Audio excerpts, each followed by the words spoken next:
السلام عليكم ورحمة الله.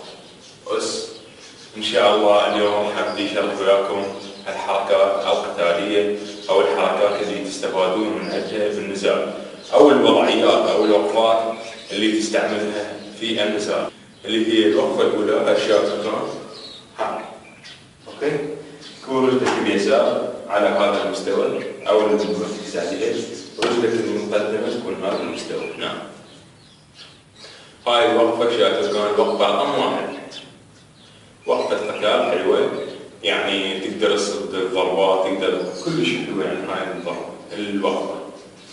الوقفة الثانية نفس الوقفة الأولى، لكن يستعملوها بالصد أكثر مما يستعملوها بالهجوم. شلون؟ هي نفس الوقفة الأولى لكن إيدك هنا. اوكي؟ إيدك مفتوحة، ليش؟ تستعملها بالبلوك بالصد. حتى تقدر تستعملها بالهجوم،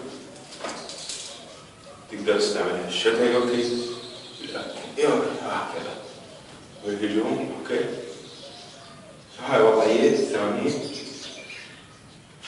اتدرب عليها، راح اعيد لكم اياها.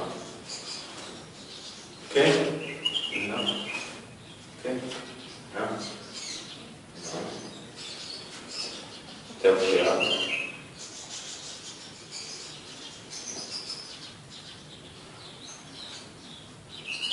اوكي،